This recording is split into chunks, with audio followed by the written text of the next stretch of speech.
हरे कृष्ण। आज के श्रीमद् भागवत के चर्चा सत्र में आप सभी का स्वागत है। हम श्रीमद् भागवत के तृतीय स्कंद के 26वें अध्याय पर चर्चा कर रहे हैं।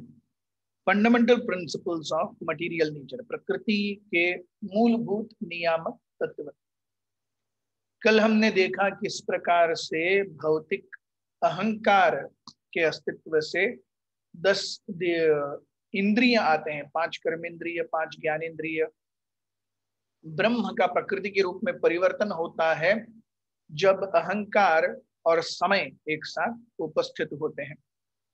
कल हमने ये भी देखा कि ये अहंकार जब भगवान की क्रिया शक्ति के साथ में मिक्स होता है तो उससे सबसे पहले जो सूक्ष्म तत्व है या स्थूल तत्व है, ईथर या आकाश खंग की निर्मित होती है।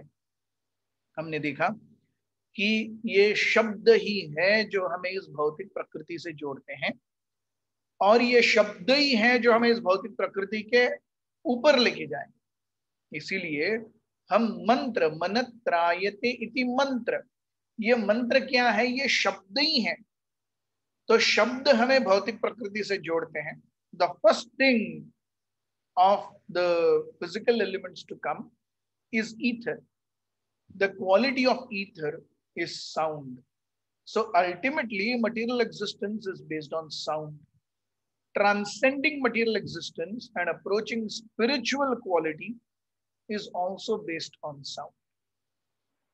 तो हमने देखा कि किस प्रकार से जब एक व्यक्ति के पास अगर आंखें नहीं हो या वाचा नहीं हो तो भी वो सीख सकता है, लेकिन अगर किसी के पास कान नहीं है तो उसको कुछ भी सीखना बहुत ही मुश्किल है, क्योंकि उसने कभी कुछ सुना ही नहीं है। The identification of something as something, इसको एक कहते हैं। ये पेंसिल है, अब ये चीज इसको पेंसिल कहते हैं। ये पेंसिल शब्द सुनना पड़ेगा तभी बोध होगा कि ये पेंसिल है। यस, ये एक नंबर है, ये एक सुनना पड़ेगा। तो जब तक सुनेंगे नहीं, देखा जाता है अक्सर कि जो बच्चे बचपन में ही सुनने और बोलने में दोनों में कमजोर हैं, आगे जा करके जब वो बोलना भी सीख जाते हैं तब भी, क्योंकि उन्होंने अपने जीवन में पहले कुछ सुना नहीं है, they are never able to converse properly. तो सुनना ये अत्यंत महत्वपूर्ण है। That is the basis of existence. Hearing is the basis of existence. तो ये जो शब्द ध्वनि आती है, शब्द जो आते हैं, उसके लक्षण क्या हैं? यहां हम श्लोक क्रमांक 33 से आगे हमारी चर्चा को बढ़ाएंगे। ओम अज्ञानतिमिरन्धस्य ज्ञानाञ्जनशलाकया चक्षुरुन्मीलितं येन तस्मै श्रीगुरवे नमः। श्रीचैतन्यमनोभीष्टं स्थापितं येन भूतले स्वयं रूपः कदा मह्यं ददाति स्वपदान्तिकं। वन्देऽहं श्रीगुरुः श्रीयुतापदकमलं श्रीगुरून् वैष्णवांश्च।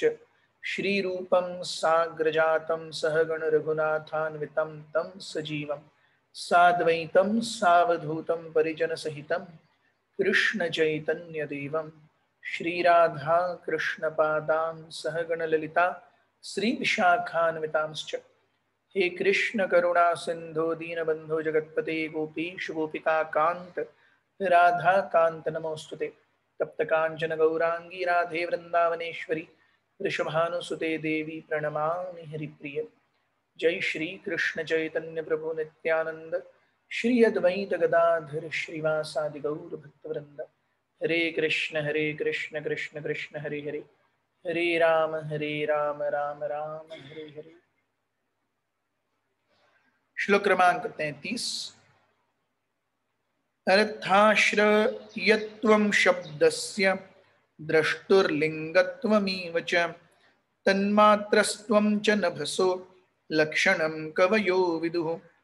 Persons who are learned and who have true knowledge define sound as that which conveys the idea of an object, indicates the presence of a speaker screened from our view and constitutes the subtle form of ether. तो शब्द के क्या लक्षण हैं? शब्द यानी किसी चीज के बारे में वो इंगित का संज्ञा देता है। ये पेंसिल है, शब्द। अब ये पेंसिल से मुझे इस वस्तु की अभिव्यक्ति का एहसास हो रहा है, इसको मैं एक संज्ञा दे रहा हूं। मैं श्याम रसिकदास, तो जैसे ही आप मुझे देखेंगे श्याम रसिकदास, तो द पर्स आइडेंटिफिकेशन क्या है? मंदिर जाएंगे, निताई गौरंग महाप्रभु के विग्रह, भक्त, भागवतम, भगवत गीता, चीजों की संज्ञा। Yes, so sound is that which conveys the idea of an object. तो जब मैं इसे पेंसिल के रूप में लेता हूं, तो अगर कोई बाद में पूछेगा अरे पेंसिल क्या है, ओ ये देखो ये लंबी होती है, उसके अंदर ग्रेफाइट लेड ग्रेफाइट होता है और उसमें बीच में वुड होता है। या सो लेड या ग्रेफाइट से लिखते हैं और वुड होता है, उसका कवरिंग होती है, पेंसिल होता है। भगवत गीता क्या है? अरे आपको ऊपर कवर में अर्जुन का रथ कृष्ण खींचते हुए दिखेंगे, हाँकते हुए, दोनों महाभारत के कुरुक्षेत्र के रणभूमि पर बैठे हुए हैं। ऊपर लिखा रहेगा Bhagavad Gita as it is by his divine grace, A C Bhaktivedanta Swami Prabhupada. So all this is identification of an object. और ये आइडेंटिफिकेशन, ये पहचान कैसे बन रही है? ये जो सामने दिख रहा है वो है गीता। ये सामने जो विग्रह देख रहे हैं निताई गौरंग महाप्रभु, सामने जो बिल्डिंग दिख रही है वो है मंदिर। Yes, so identification of an object then indicates the presence of a speaker। शब्द यानी किसी ने तो बोले हैं तभी वो शब्द आ रहे हैं। तो वो व्यक्ति दिख नहीं रहा होगा, चाहे तो उस दीवार के पीछे होगा, लेकिन वो दीवार के पीछे कौन है मुझे दिख नहीं रहा, लेकिन कोई तो है। लेकिन क्योंकि अगर जब तक व्यक्ति नहीं है तब तक शब्द आएंगे कैसे? तो शब्द के लक्षण क्या है? पहला, वो किसी चीज की संज्ञा देता है। यस। दूसरा, बोलने वाले व्यक्ति को इंगित करता है, अरे कोई तो बोला। यस, कोई तो बोलने वाला है, तभी शब्द आएंगे। और तीसरा, it constitutes the subtle form of ether. ये शब्द कैसे घूमता है? ये शब्द जो है ये आकाश के माध्यम से घूमता है। इट ट्रेवल्स इन ईथर और वैक्यूम। यस। तो प्रभुपाद जी कहते हैं, बहुत सुंदर परपर्ट, ये परपर्ट्स अभी जो आएंगे, they are very very beautiful purports because they are very informative. हम देखते हैं भागवतम कैसे परफेक्टली साइंटिफिक है। प्रभुपाद जी कहते हैं कि हम जैसे ही बात कर रहे हैं या सुन रहे हैं, हम जैसे भी कुछ सुन रहे हैं, इसका मतलब किसी ने बात की है तभी तो हम वो सुन रहे हैं। जब तक किसी ने बात ही नहीं की, शब्द आए कैसे? शब्दों का उच्चारण कहां से हुआ? तो शब्दों का उच्चारण हुआ है, अर्थात उन्हें बोलने वाला कोई तो वक्ता है। अब ये वक्ता कौन है? ये शब्द सुन के हम देखते हैं, हम व्यक्तियों के आवाजों से ही व्यक्ति को पहचान लेते हैं। या जब हमारी गाड़ी घर में आती है तब अरे तो पिताजी आ गए, गेट खोल दे। तो सामने से 1000 गाड़ी आ जाएंगी, लेकिन आपकी गाड़ी बराबर घर के बाहर आएगी, आप पहचान लेंगे। यस। या फिर गोवा में वो पद्धति है कि जब सिलेंडर एचपी या बीपी का सिलेंडर आता है, वो एक तरीके से पे पे करके हॉर्न लगाते हुए आते हैं। तो वो हॉर्न सुन लिया आपने तो तुरंत अरे सिलेंडर बुक किया था, देखो भाई नीचे जाओ। आपने ना सिलेंडर वाले को देखा, ना आपके मन में सिलेंडर का चल रहा है कुछ, लेकिन तुरंत जैसे पे अरे वो देखो भारत गैस वाला आ गया, जाओ नीचे भाई सिलेंडर लेके भरा हुआ लेके आओ। So immediately as soon as there is शब्द, उस शब्द से रिलेटेड बहुत सारी चीजें, जैसे हम किसी पर फोन पे बात कर रहे हैं, तो वो फोन पर बात कर रहे हैं व्यक्ति अगर रो रहा है तो उसके आवाज से ही तुरंत पहचान, अरे आप रो रहे हैं। हम उसको देख नहीं रहे, वो हमारे सामने नहीं है, लेकिन जैसे वो बात कर रहा है तुरंत पता चलता है देयर इज प्रॉब्लम। सो ये संज्ञा, ये उत्पत्ति, ये विचारों का आदान प्रदान, ये सब शब्द के माध्यम से होता है। Yes.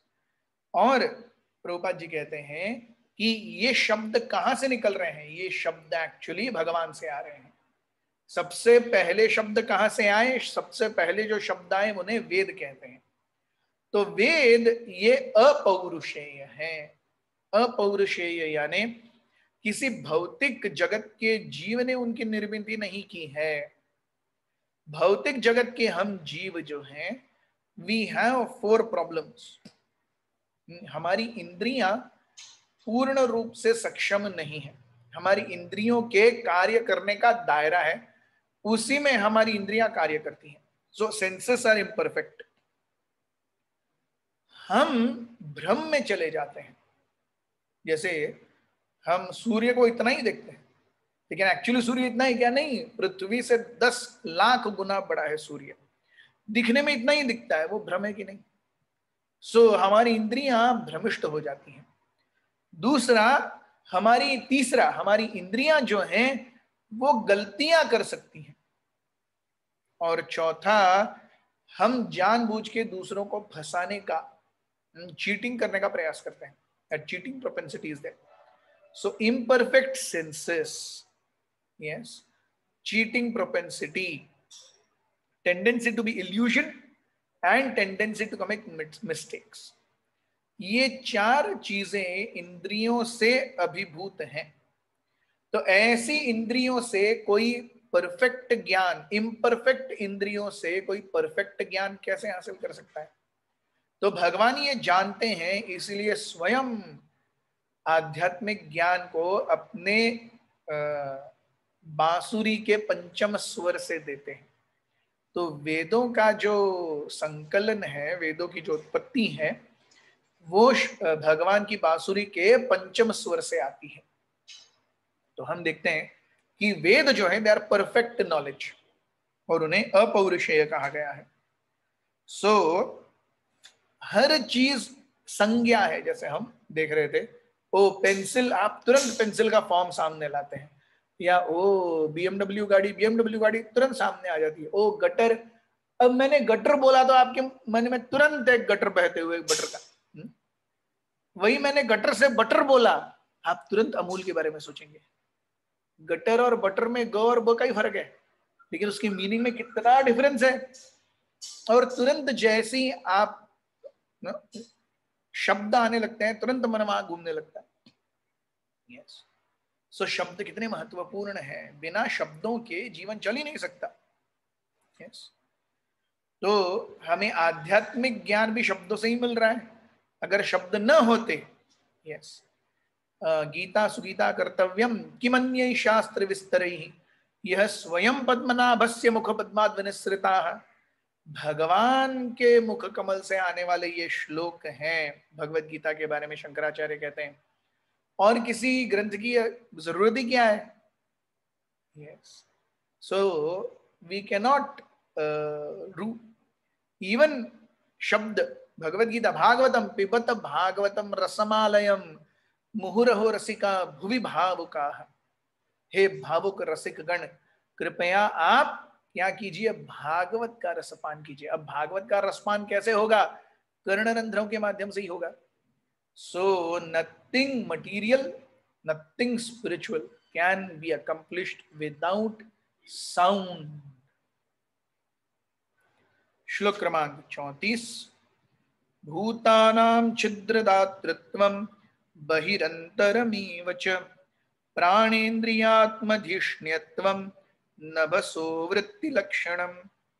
The activities and characteristics of the ethereal element can be observed as accommodation for the room of external and internal existence of all living entities, namely the field of activities of the vital air, the senses and mind. तो ये जो खम, ये जो vacuum ether है, उसकी अभिव्यक्ति कैसे होती है? कहां कहां हमें वो ईथर दिखता है? The activities and characteristics of the ethereal element can be observed as accommodation for the room for external and internal existences of all living entities. ये आकाश के अंदर ही पूरा विश्व है, आकाश के अंदर ही वायु दौड़ रही है, आकाश के अंदर ही प्रकाश है, आकाश के अंदर ही पानी है, आकाश के अंदर ही भूमि है, आकाश से बाहर कुछ नहीं है। सो इन सब के इंटरैक्शन से जो कुछ भी हो रहा है वो आकाश के दायरे में ही है। So ultimately it is accommodation for the room of external and internal senses.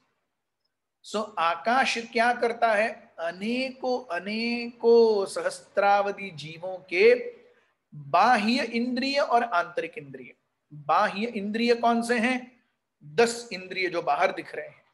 Yes, सो 5 ज्ञान इंद्रिय, 5 कर्म इंद्रिय, ये बाह्य इंद्रिय हैं।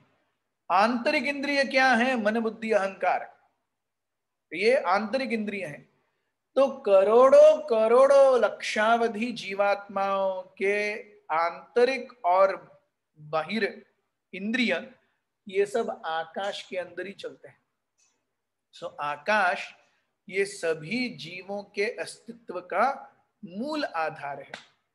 सो वी सी 5 ग्रॉस एलिमेंट्स, पंच महाभूत, पृथ्वी जल अग्नि वायु आकाश। तो उसमें से आकाश छोड़ दिया तो पृथ्वी जल अग्नि वायु। पृथ्वी जल अग्नि वायु का दायरा कहां तक है? जहां तक आकाश है वहीं तक पृथ्वी जल अग्नि वायु का दायरा है।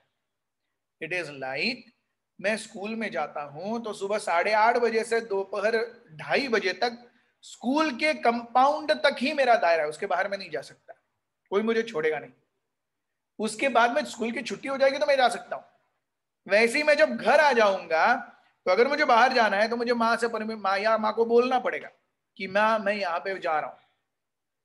ये सो हमारी स्वतंत्रता का भी दायरा है। तो वैसे ही पृथ्वी जल अग्नि वायु इन सब के घूमने और इन सब के कार्य करने का भी एक दायरा है। दैट दायरा और that boundary is defined by ether. जहां तक वैक्यूम है, जहां तक आकाश है, वहां तक ये 4 चीजें जा सकती हैं।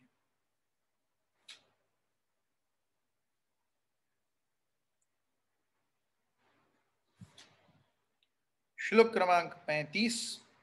नभसः शब्द तन्मात्रात् कालगत्या विकुर्वतः स्पर्शो भवत्तवो वायु स्पर्शस्य संग्रह।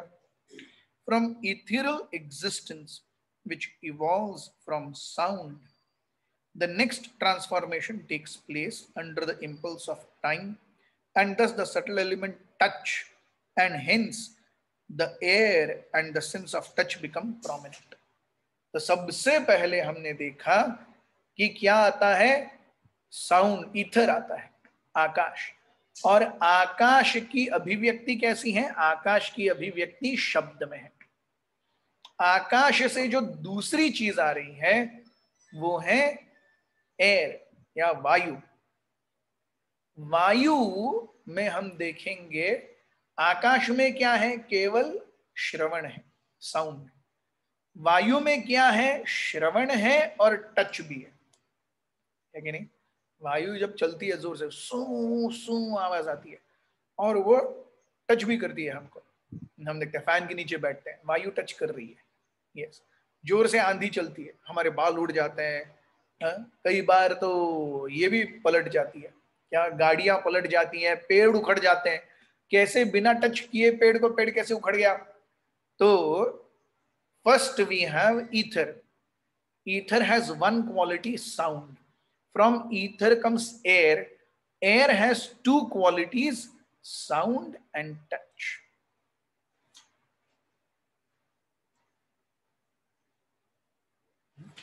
और ये सब कैसे हो रहा है? ये सब अहंकार के द्वारा जब प्रकृति को घुमाया जा रहा है। जैसे मिक्सर है, मिक्सर के अंदर हम खड़े मसाले डालते हैं या कुछ भी डालते हैं, उसमें गुर्र कर देते हैं। यस, सो प्रधान को इस भौतिक प्रकृति के मिक्सर में प्रधान को जब समय के फैक्टर से घुर्र किया जाता है, तो मिक्सर का उदाहरण हम देख सकते हैं यहाँ पे, वो जो डाला जा रहा है अंदर पीसने के लिए वो है प्रधान, जो घूमने वाले ब्लेड्स हैं वो है अहंकार, और जो घुमाने वाली मशीन है वो है भगवान। तो भगवान अहंकार को घुमाते हैं, अहंकार रूपी ब्लेड्स जो हैं वो इस प्रधान को घुमा करके इसमें से अलग अलग प्रकृति के मैनिफेस्टेशंस लाते हैं, प्रकृति की अभिव्यक्तियां लाते हैं। ये अभिव्यक्तियां कैसे चालू हो रही हैं और उससे क्या क्या लक्षण बन रहे हैं, यही हम डिस्कस कर रहे थे। रियली टेक्निकल सब्जेक्ट मैटर, शायद आपको नींद आ भी रही होगी, लेकिन अगर आप ये सारी चीजें ध्यान से सुनेंगे, समझने का प्रयास करेंगे, it is really very scientific. Yes, so हमने देखा सबसे पहली अभिव्यक्ति शब्द की। शब्द कहां से आता है? आकाश से आता है। आकाश से दूसरी अभिव्यक्ति क्या है? वायु की। वायु में क्या है लक्षण? वायु में दो लक्षण है, शब्द है और टच। ये टच हमें क्या क्या करवाता है? टच से हमें क्या क्या नॉलेज मिलता है? सो टेक्स्ट 36, मृदुत्वं कठिनत्वं च शैत्यत्मुष्णत्वमिव च एतत् स्पर्शस्य स्पर्शत्वं तन्मात्रं त्वं नभस्वतः। तो हम देखते हैं, हम नॉलेज एक्वायरिंग सेंसेस की बात कर रहे हैं। ये सबसे पहले कर्ण की बात हुई। तो कर्ण से हमें क्या ज्ञान मिलता है? कर्ण से हमें ज्ञान मिलता है संज्ञा का। Yes, we start identifying something with an a name, with an object, वो संज्ञा आती है। उसके बाद कर्ण क्या बताते हैं? अरे कोई तो आवाज आ रही है, मतलब कोई तो बोलने वाला है। यस, ये दो चीजें हैं। और तीसरा कि हाँ, तो ये दो चीजें, आवाज है तो क्या पता चलता है? आवाज है तो संज्ञा पता चलती है, और कोई तो बोलने वाला है, कोई सोर्स है, ये पता चलता है। जब वायु आती है तो वायु से क्या पता चलता है? मृदुत्वम कठिनत्वम च, सॉफ्टनेस, हार्डनेस, कोल्डनेस और heat are distinguishing attributes of touch which is characterized as subtle form of air. तो कर्ण रंध्रों से हमें संज्ञा का ज्ञान मिल रहा है, और कोई तो बोलने वाला है, उस व्यक्ति का ज्ञान मिल रहा है। एयर से, त्वचा से हमें क्या ज्ञान मिल रहा है? कठिन और मृदु, softness and hardness of an object. और दूसरा शीत उष्ण, गर्मी या ठंडी। ये दो चीजें हमें सेंस ऑफ टच से मिलती है।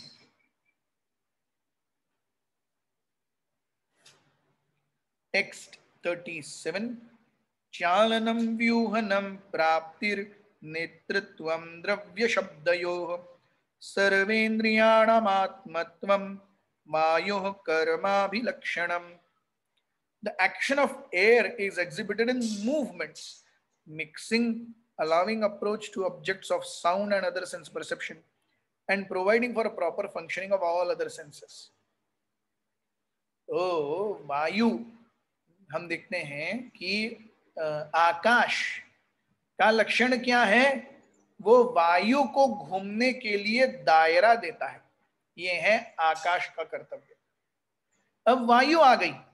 वायु का कर्तव्य क्या है? It is the action of air is exhibited in movements. कोई भी चीज हिल रही है मतलब वो हवा के कारण हिल रही है। हमारा भी शरीर हिल रहा है। हम देखते हैं जितने सारे जॉइंट्स हैं हमारे शरीर में, तो वो सब जॉइंट्स में, वो सब संधियों में हवा का एक कुशन रहता है। वो हवा का जब कुशन कम हो जाएगा तो क्या हो जाएगा? हड्डियां एक दूसरे से फ्रिक्शन करने लगेंगी। उसे आजकल की भाषा में रूमेटिज्म कहते हैं, संधिवात। तो संधिवात क्या है? एयर का जो कुशन है वो कम हो गया। जैसे हम देखते हैं गाड़ी, अगर शॉक एब्जॉर्बर्स ठीक है तो आप गाड़ी चलाते रहो, आप आराम से रहोगे।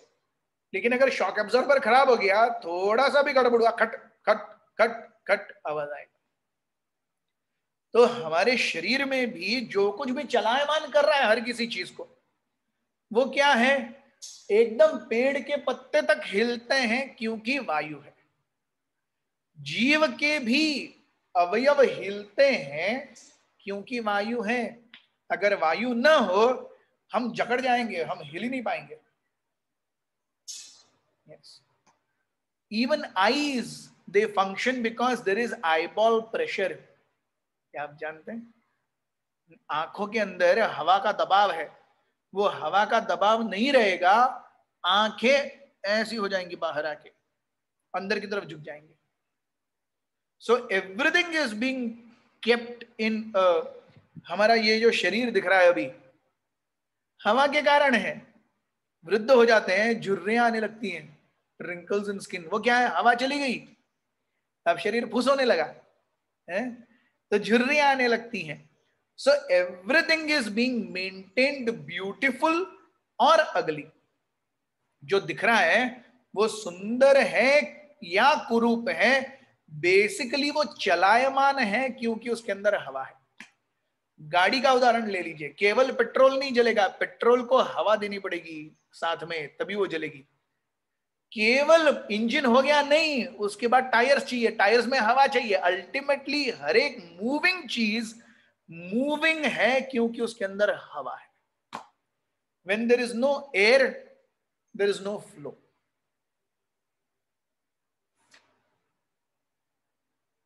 Yes. So proper functioning of all other senses is basically dependent on air. आंखें काम कर रही हैं क्योंकि उसके अंदर हवा है। कान काम कर रहे हैं, कान के अंदर वो पर्दा है, वो गुड़ गुड़ गुड़ गुड़ गुड़ गुड़ हिलता रहता है। वो क्यों हिलता है? हवा से हिलता है। यस। मुंह है, मुंह के अंदर भी हवा भरी हुई है। फेफड़े काम कर रहे हैं, हवा भरी हुई है। हमारा मलमूत्र निकल रहा है शरीर से, हवा बाहर फेंकती है। जो जीव 5 प्रकार के अलग अलग प्राणवायु, प्राणवायु के अंदर जीव तैरता रहता है, वो भी वायु ही है। Ultimately existence comes from air. इसलिए हम देखते हैं बिना खाए हम महीने रह सकते हैं, बिना पिए हम हफ्ते रह सकते हैं, बिना सांस लिए हम 3 मिनट नहीं रह सकते। Air is so vital. Ultimately existence and movement is all dependent on air. श्लोक क्रमांक 38। वायोश्च स्पर्श तन्मात्रात् रूपम दैवेरितादभूत समुत्थितं तद तेजस चक्षुरूपलंभनम। By interactions of air and sensation of touch, one receives different forms according to destiny. By evolution of such forms, there is fire, and the eyes see different forms in color. तो हमने देखा सबसे पहले आकाश, आकाश से सबसे पहला आकाश का लक्षण, आकाश का लक्षण है शब्द। आकाश से दूसरी अभिव्यक्ति है वायु, वायु का लक्षण शब्द और स्पर्श। अब वायु से तीसरी अभिव्यक्ति है अग्नि। अग्नि में शब्द, स्पर्श और रूप। अग्नि का एक रूप होता है जो हमेशा चेंज होता है। यस। तो अग्नि के शब्द भी हैं। आप अग्नि जलाएंगे तो चट चट चट चट चट चट चट चट चट आवाज आती है। तो अग्नि के पास शब्द है, स्पर्श भी है। आप आग में हाथ डालेंगे जल जाए, सो स्पर्श है।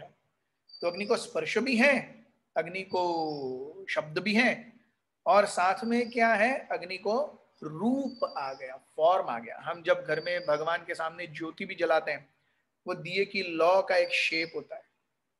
So form comes into picture. So that's how it's very scientific. It's very scientific कैसे कैसे क्या क्या आया और कैसे कैसे क्या क्या चल रहा है।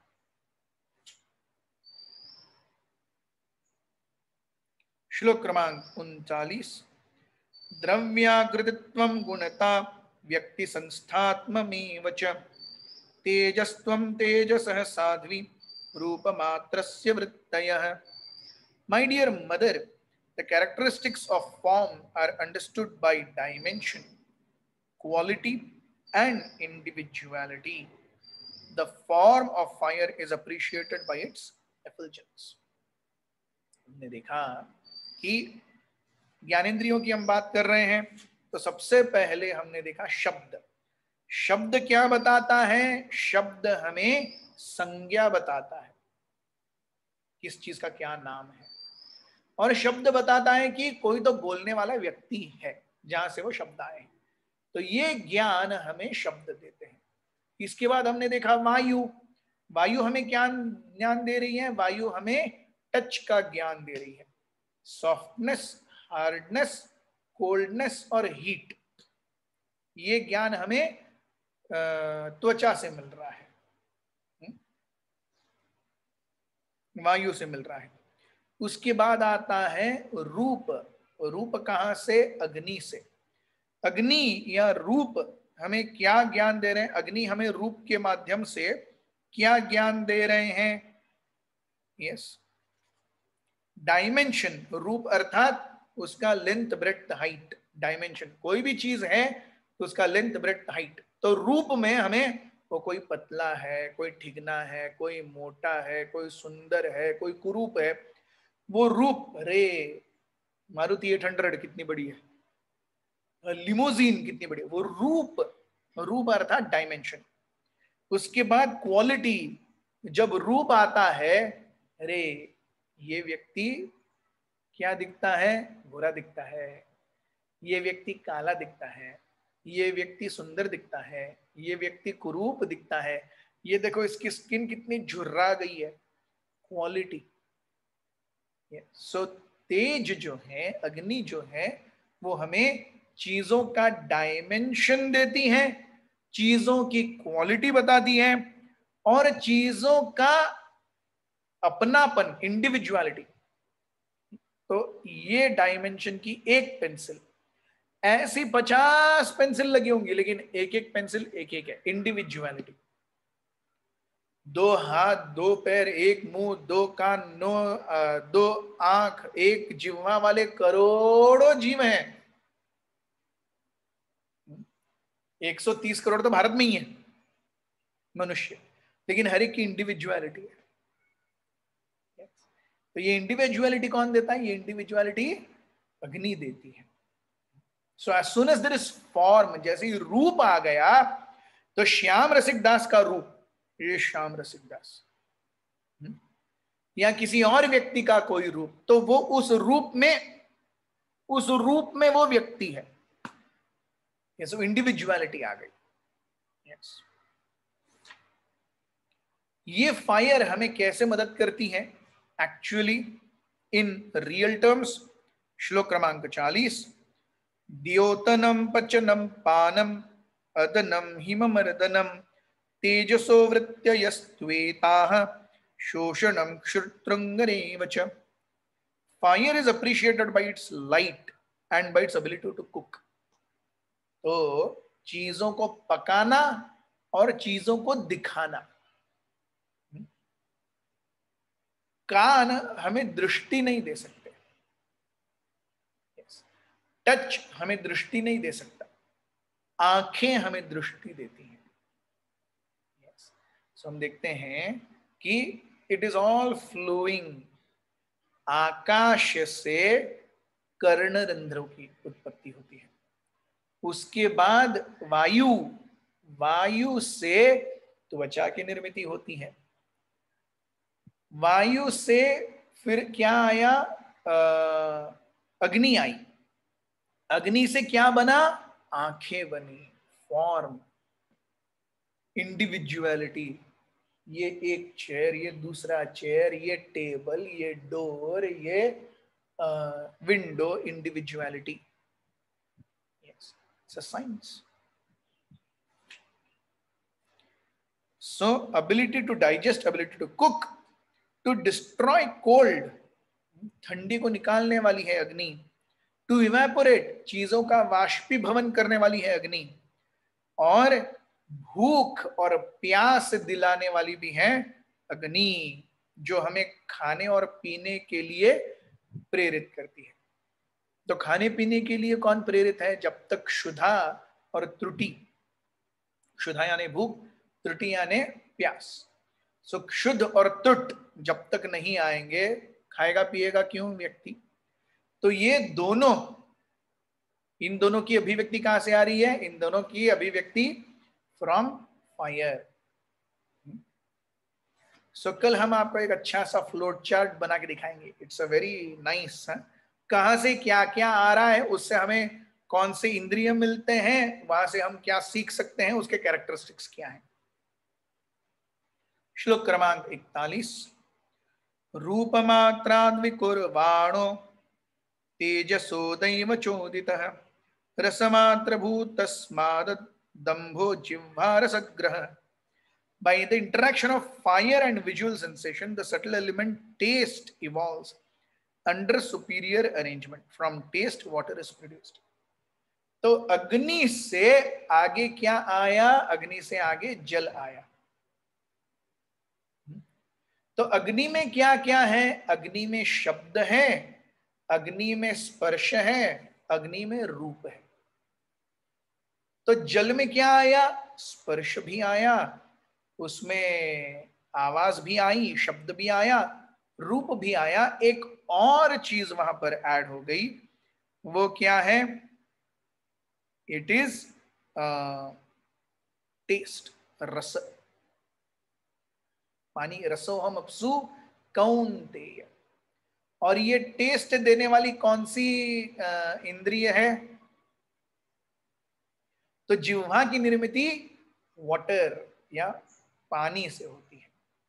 तो हम देखते हैं, अब तक हमने देखा शब्द से कर्णरंध्रों की निर्मिति होती है, उसके बाद में वायु से त्वचा की निर्मिति होती है, उसके बाद में अग्नि से आंखों की निर्मिति होती है, उसके बाद में जल से जिह्वा की निर्मिति होती है। यस, रसनम, टेस्ट करेगा। क्या क्या टेस्ट्स हैं? श्लोक क्रमांक 42।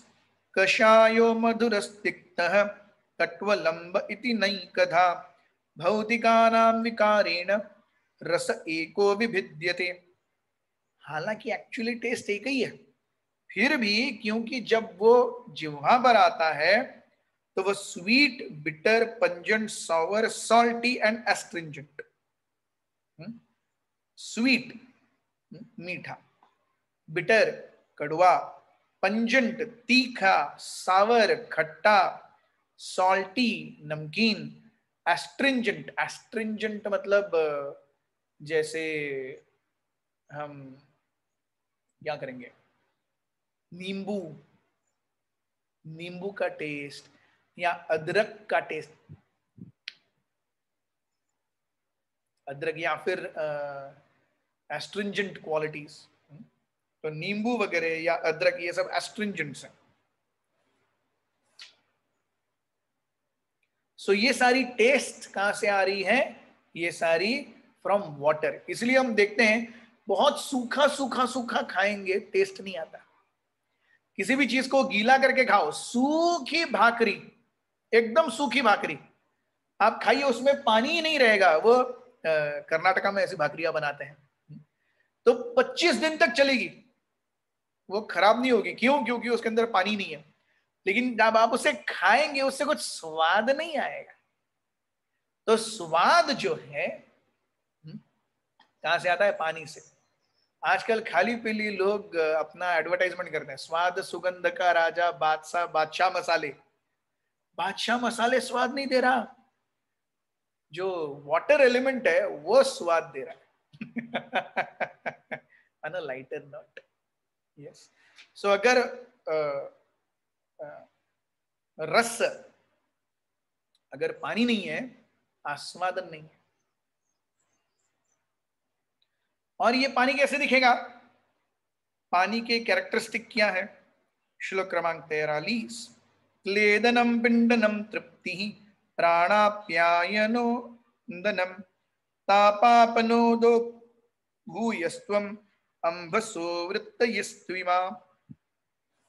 The characteristic of water are exhibited by moistening other substances. पानी क्या करता है? दूसरी चीजों को गीला करता है।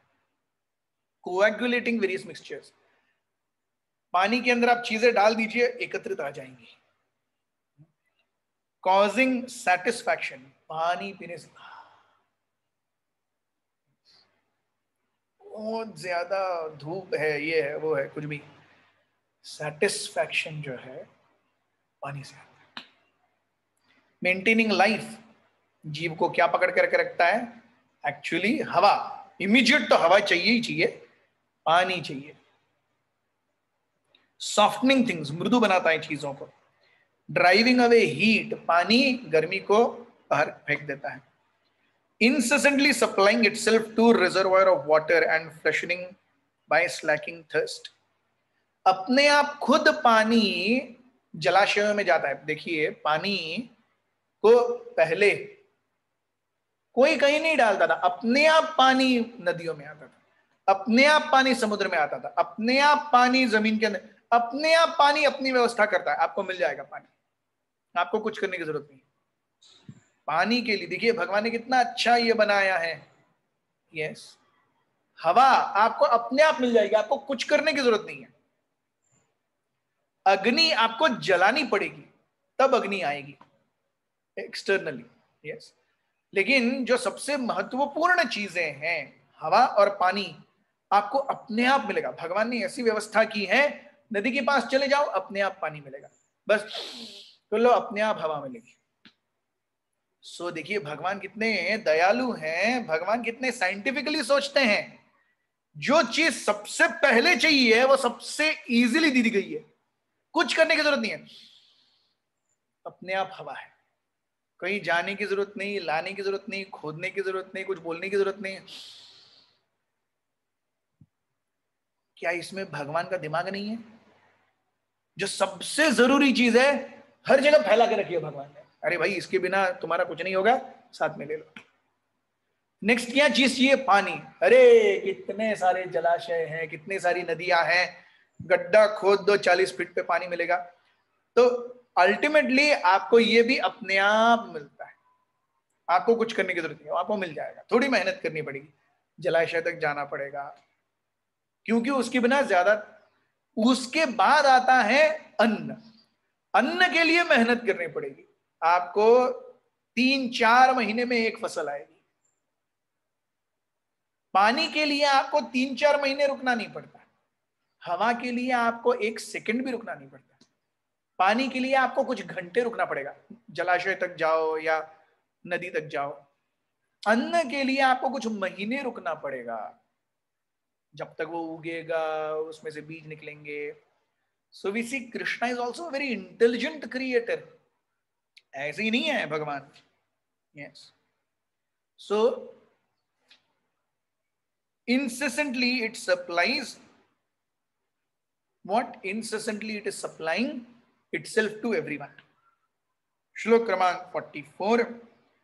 रसमात्राद् विकुर्वाणाद् दम्भसु दैव चोदितात् गंधमात्र न भूत तस्मात् पृथ्वी घ्राणस्तु गंधग। तो पानी से, पानी में क्या आ गया? पानी में 4 लक्षण आ गए। पानी में कौन से 4 लक्षण आ गए? हमने देखा था, सबसे पहले तो सुनना आ गया, पानी को हम सुन सकते हैं, पानी को हम स्पर्श कर सकते हैं, पानी का रूप है और पानी का टेस्ट है। पानी से पृथ्वी आती है, तो इसमें ये 4 चीजें हैं ही, प्लस एक और चीज ऐड हो गई, वो क्या है? गंध, नासिका। तो नासिका की जो उत्पत्ति है वो पृथ्वी से है, यहां हम देखते हैं। सो कानों की उत्पत्ति आकाश से है, उसके बाद में त्वचा की उत्पत्ति वायु से है। सो आकाश सबसे पहले, उससे कानों की उत्पत्ति, आकाश से वायु आया, वायु से त्वचा की उत्पत्ति, वायु से अग्नि आई, अग्नि से आंखों की उत्पत्ति, अग्नि से जल आया, जल से जिह्वा की उत्पत्ति, और जल से पृथ्वी आई, पृथ्वी से नासिका की उत्पत्ति। Yes, very scientific. श्लोक क्रमांक 45। करंभपूति सौरभ्य शांतो ग्राम्लादिभिः पृथक् द्रव्यामयमश्चैव म्यादन्ध एको विभिद्यते। Odor, although one may be mixed, offensive, fragrant, mild, strong, acidic. Yes. तो जैसे अल्टीमेटली टेस्ट एक ही है लेकिन 6 भागों में विभाजित होती है, वैसे ही सूंघना, ओडर, गंध एक ही है लेकिन वो कई भागों में विभाजित होती है। बदबू, ऑफेंसिव ओडर, फ्रेग्रेंट, सुगंध, अच्छी ओडर, माइल्ड, हम सेंट वगैरह जब लगाते हैं, अरे कैसा सेंट लगाया है, कैसा डीओ लगाया है, माइल्ड या वेरी फ्रेग्रेंट, वेरी स्ट्रॉन्ग। तो इस तरीके से ओडर।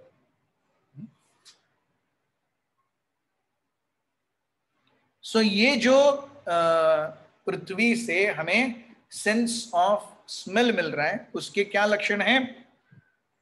भावनम ब्राह्मण स्थानम धारणम सद्विशेषणम सर्वसत्व गुणोद्भेद पृथ्वीर्वृत्ति लक्षणम। तो ये जो पृथ्वी है उसकी लक्षण क्या है? The characteristics of the functions of earth can be perceived by modelling forms of supreme Brahman, by constructing places of residence, by preparing pots to contain water etcetera. In other words, earth is the place for sustenance of all elements. तो practically सब कुछ भूमि से मिलता है, रहने का, खाने का, पीने का, जीने का, मरने का, सोने का, सब कुछ भूमि से मिलता है क्योंकि उसमें पूरी अभिव्यक्ति है। 5 इंद्रियों की अभिव्यक्ति पृथ्वी में है, तो हम पृथ्वी के ऊपर रह रहे हैं, वहां से हमें सब कुछ मिलता है। So this is so very scientific. हम कैसे कह सकते हैं कि भगवान के अंदर कोई दिमाग ही नहीं है? Yes. So this is very important. और हम जब इसे अच्छे से पढ़ेंगे, आज का ये लेक्चर फिर से एक बार जरूर सुनिएगा। This is very nice explanation. अपने आप खुद भी श्रीमद् भागवत के ये श्लोक जरूर पढ़िएगा from 32 onwards, from 32 to 46। yes, 32 to 40। इन 14 श्लोकों में बहुत अच्छे से पृथ्वी की निर्मिति कैसे हुई, तन्मात्र कैसे आए, सेंसेस कैसे आए, उनके लक्षण क्या हैं, ये सब बताया गया है। आज के लिए इतना ही काफी हैवी हो गया, कल फिर मिलते हैं, भागिएगा मत। हरे कृष्ण। ग्रंथराज श्रीमद् भागवतम की जय, श्रील प्रभुपाद की जय, निताई गौर प्रेमानंदे। हरि हरि बोल।